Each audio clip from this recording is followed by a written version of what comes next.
निरंजन अलख निरंजन हो अलख निरंजन।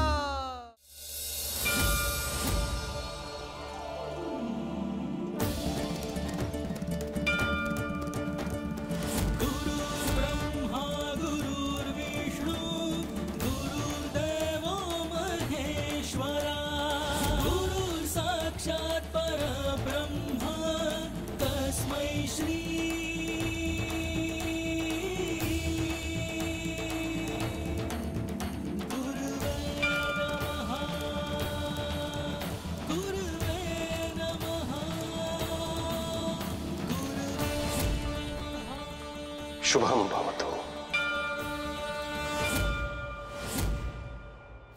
अक्का, आपण लई मोठ्या तोऱ्यात त्या पंचाला जाया सांगितलं। अगं पण तुझा हात कसा बरा व्हायचा ग? मला तर हीच भीती आहे, तुझा हात बरा होईल का नाही। कंड्या, तुम्हाला आज ओळखतोस का काय?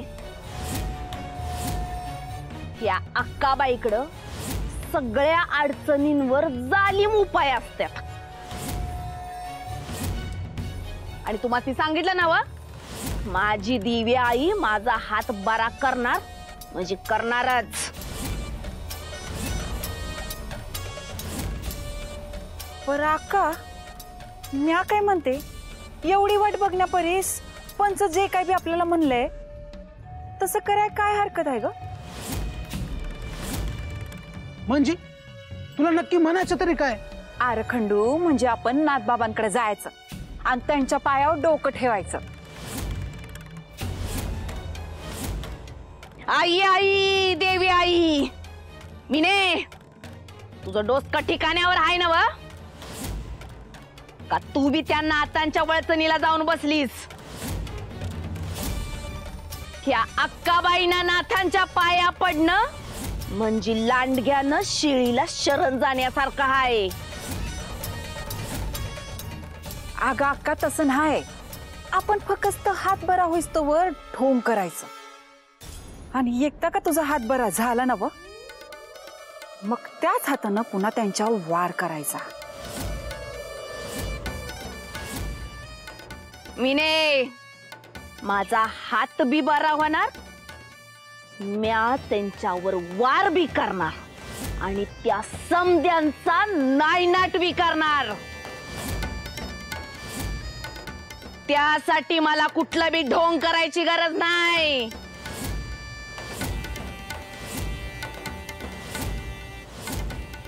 पण हे समज होणार कधी? अक्काबाई, तुला तुझा हात लवकर बरा करावा लागेल बघ, नाहीतर उद्या ते नाथ आणि तो पंच आपल्याला गावाच्या बाहेर हाकलून लावतील बघ।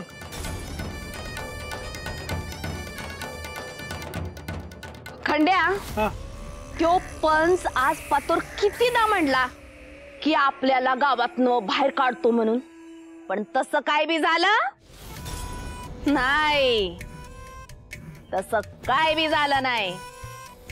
ही अक्काबाई म्हणजे डोंगर आहे, डोंगर, आणि ह्यो डोंगर जागचा हलवणं कुणाच्या बी बापाचं काम नाही।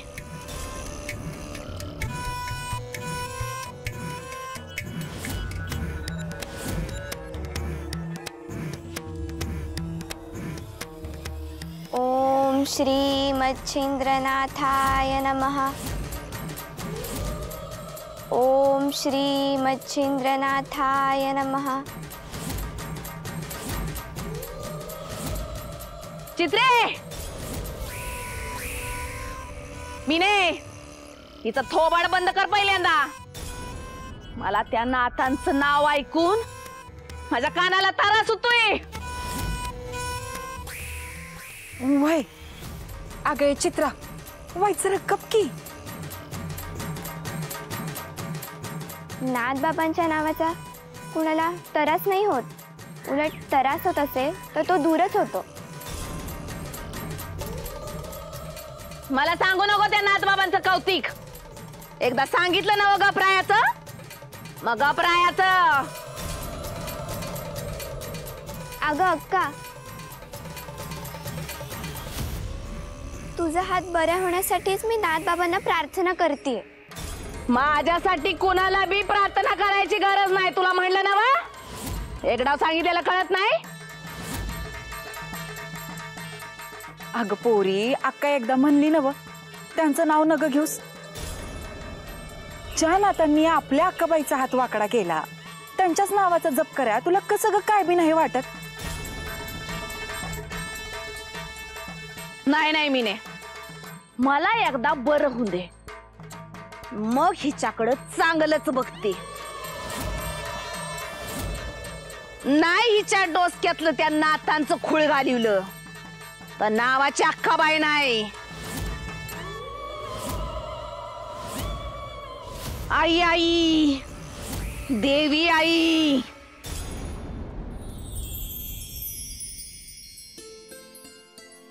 गोरक्षा, किती सेवा करशी. गुरुदेव, आज मला पुन्हा नव्याने काही सांगाल का? तुम्ही बोलत राहावं आणि मी ऐकत राहावं असं नेहमी वाटतं. त्याची तुला काहीही आवश्यकता नाही गोरक्षा.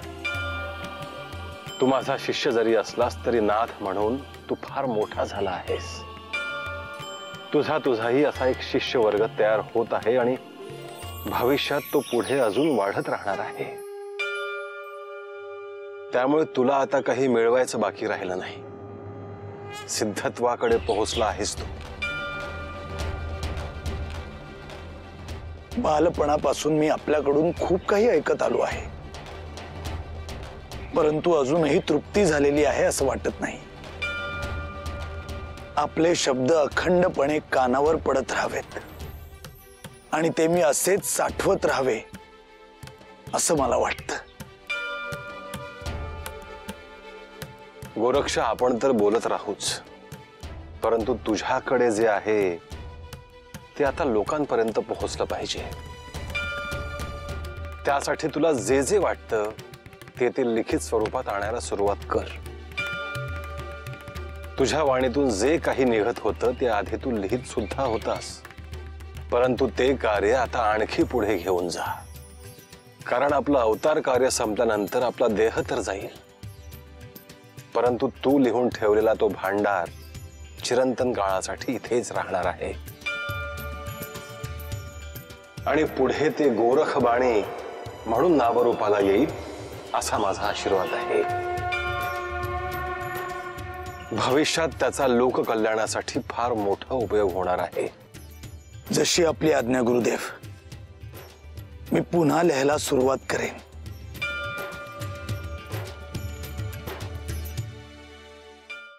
हे बघा गावकऱ्यो, आपल्या गावाला आता कुठं चांगले दिस बघायला मिळते.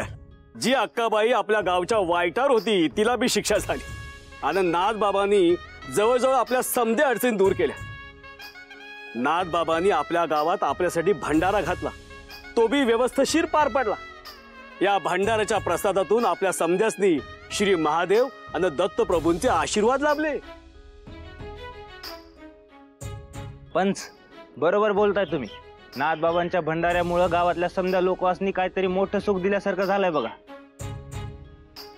लय मोठं पुण्य मिळाल्यावानी वाटतंय बघा.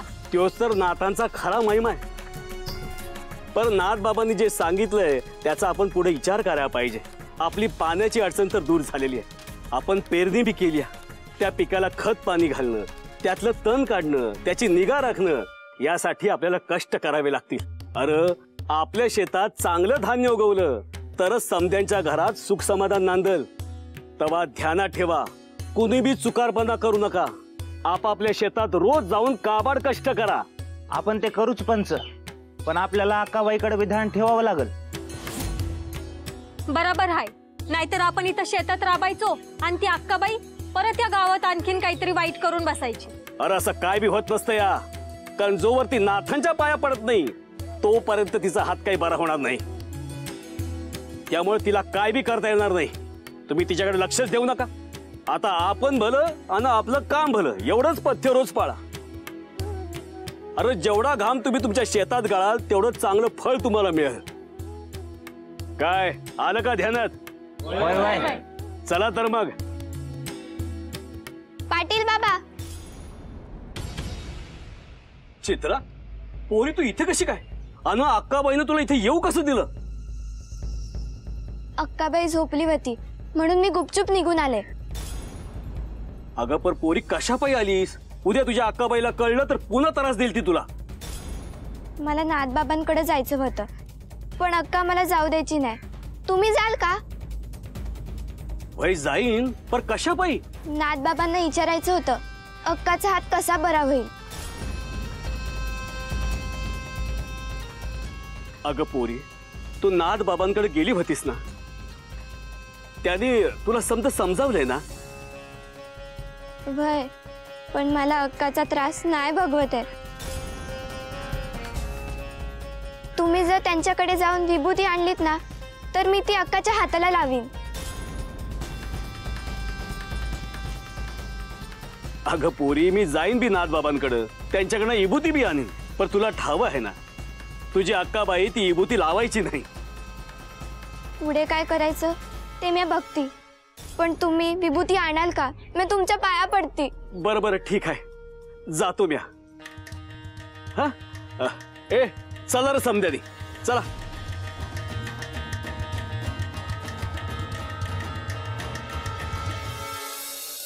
अगं अक्का, आम्हाला खरंच ठावं नाही का चित्र कधी निघून गेली ते. अक्काबाई, अगं तुझा डोळा लागला होता, मी बी माझ्या कामातच होतो. चित्र कधी गेली कशी गेली काही बी कळलं नाही बघ.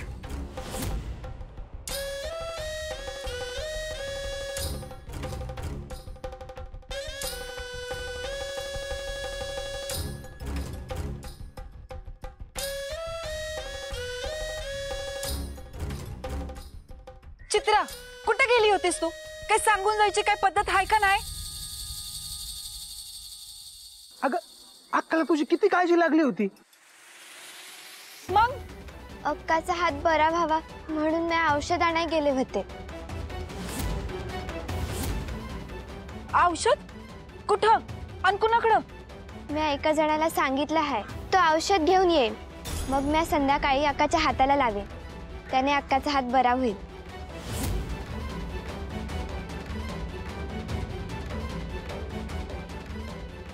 अक्का, कुठं निघालीस? अक्काबाई, अगं तुझा हात दुखतोय, थांब. तू कुठे बी जायचं नाही बघ. काय बी काम असेल ना तर मला सांग, मी जातो बघ, लगेच करून येतो. मला कुणी थांबवायचं बी नाही आणि माझ्या मागणं कुणी याचं बी नाही. अगं अक्का, असं काय करतेस ग? काय झालं ते एकदा सांग तरी. अगं आम्ही बी बरोबर येतो की. तुम्हाला सांगितलंय ना व माझ्या मागणं कुणी याचं नाही म्हणून.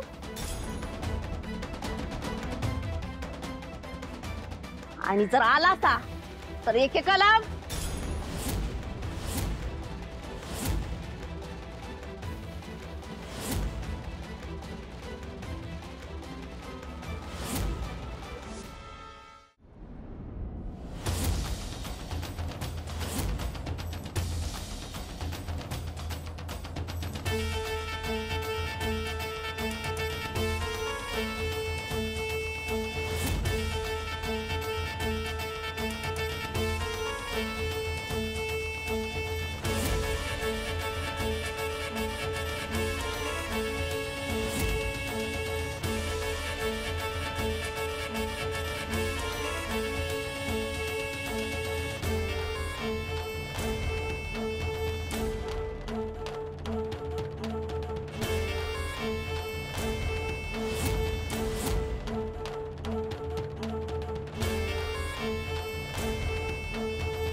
ही अक्का नेमकी कुठे चालली?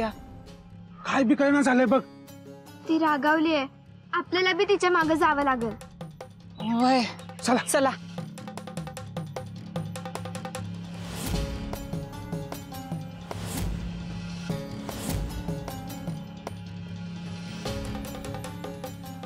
अक्का कुठे आहे? याच दिशेने तर गेली होती. वय आई आई देवी आई.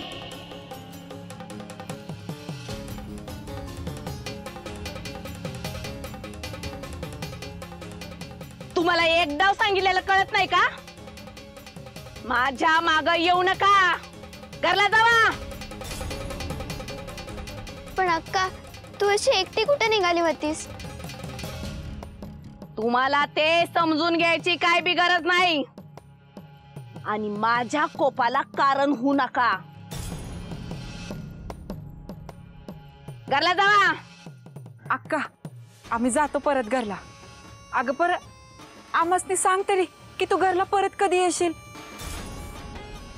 तुम्हाला तुमच्या प्रत्येक प्रश्नाचं उत्तर मिळायलाच पाहिजे असं काय नाही. मला माझ्या वाटणं जाऊ द्या. मी आता इथं थांबायची नाही. आता महाप्रलय येणार आहे, महाप्रलय.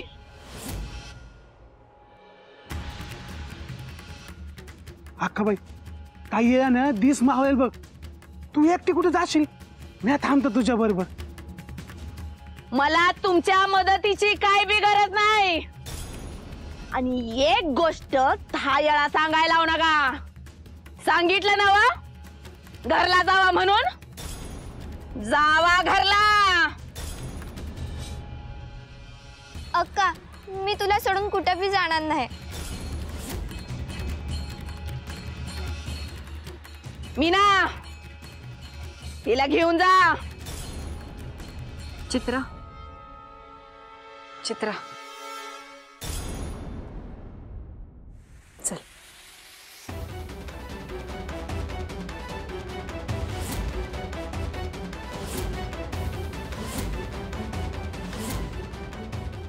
मी म्हणलं होतं नव, ही 2 शक्तींची लढाई हाय आणि ही लढाई त्या नाथाने सुरू केली नव. मग आता तांडव होणार म्हणजे होणार. काली आई, मी येते तुझ्याकडं.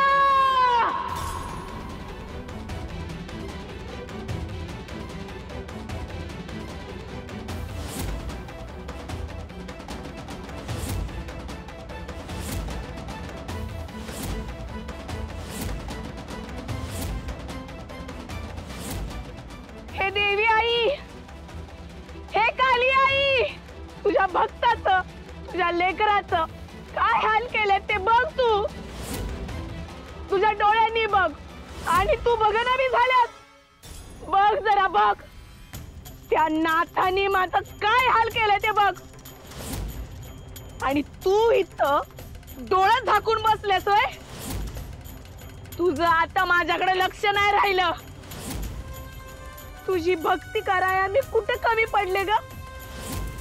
लहानपणापासून मला जसं समजायला लागलं तेव्हापासून मी तुझं नाव घेतेय.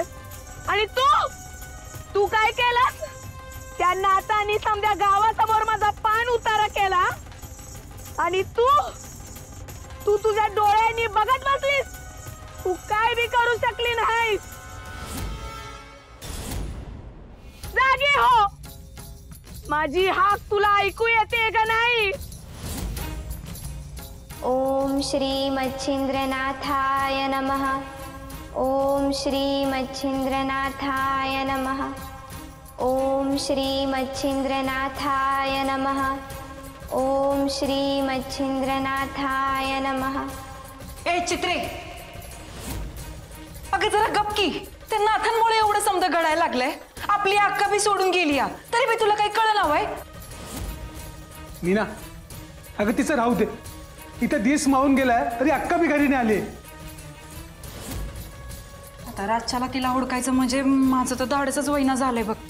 चित्रा, अगं तुला ठाव आहे का अक्काबाई कुठे गेली आहे ते? म्हणजे याच्या अगोदर अशी कुठे ती गेली आहे का? तुला काय आठवत आहे का? सांग ना. मला असं वाटतं अक्का देवी आईची पूजा करायला गेली असेल. ती काली आईची पूजा करते ना ग. आता काय समजावं ना, मला काय बी कळना झालंय बघ. आणि मला का नाही, मला लय ब्या वाटायला लागलंय. खंड्या, आता काय करायचं आपण? अगर रात जरी झाली ना तरी अक्काबाईला हुडकावत जावंच लागेल. हरपर खंडू आपण गेलो होतो ना, बघ अक्काला नाही आवडलं तिच्या मागे गेलेलं बघ. तुम्ही काळजी करू नका, अक्काची पूजा झाली की ती येईल परत.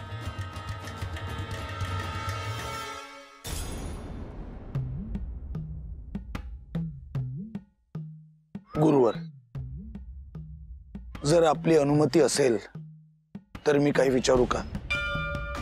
अवश्य विचार गोरक्ष. गुरुदेव, आपण ह्या प्रांतात तसे योगायोगाने चालो. इथे वनातील श्रीरामाच्या मंदिरात आपल्याला पंच भेटले आणि त्यांनी विनंती केली म्हणून आपण इथे आलो. इथे आल्यावर या लोकांच्या अडचणी जाणून आपण त्या दूर केल्या. जसे की इथे पाण्याची समस्या होती, इथल्या जमिनीत पिकाची समस्या होती, इथल्या लोकांमधल्या आलस्याची समस्या होती. त्या सगळ्या समस्यांचं आपण निवारण केलेलं आहे. त्याशिवाय आपण इथे भंडाऱ्याची परंपरा देखील सुरू केली आहे. मला आता असं वाटतं गुरुदेव, आता ह्या प्रांतातून प्रस्थान करणं योग्य ठरणार नाही का? तुझे म्हणतो आहेस ते अगदी योग्य आहे गोरक्ष. एखाद्या प्रांतातल्या लोकांच्या समस्या दूर केल्या की आपण फार काळ तिथे थांबत नाही आणि इथल्या लोकांच्या कष्टाला आपले आशीर्वादही असतील. परंतु आपण केलेल्या कार्यावर पाणी फिरवण्यासाठी ती अक्काबाई अजूनही आहे. ती जोपर्यंत सन्मार्गावर येत नाही किंवा आपण तिला शासन करत नाही तोवर आपल्याला इथून प्रस्थान करता येणार नाही. गुरुदेव, आपण अक्काबाईला शासन केलेलंच आहे. मला नाही वाटत की आता ह्यापुढे ती लोकांचं काही वाईट करण्याचा प्रयत्न करेल. अक्काबाई ही तिच्या सिद्धींचा उपयोग आधीपासूनच लोकांच्या वाईटासाठी करत आली आहे. त्यामुळे ती सहजासहजी हे सगळं सोडणार नाही. यानंतर ती तिच्या अघोरी शक्तींचा वापर वेगळ्या पद्धतीने करेल आणि आपण जर इथून निघून गेलो तर पुन्हा होत्याचं नव्हतं होणार.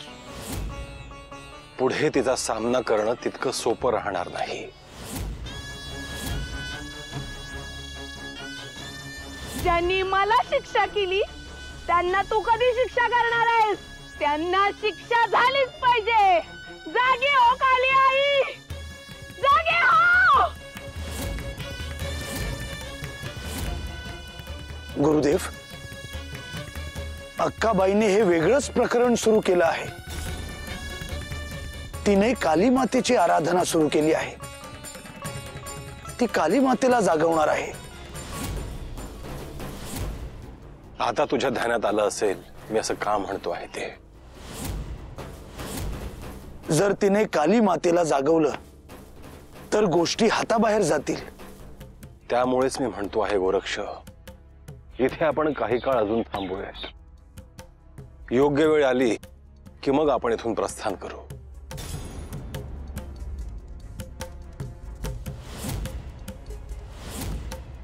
काय करू मी तुझ्यासाठी? काय करू? माझा रागात भाऊ काय का? माझी मान कापून तुझ्या पायाजवळ ठेवू? तुला माझी दया येत नाही? सांग काली आई. या नाथांना माझ्या डोळ्याच्या समोर शिक्षा झालीच पाहिजे.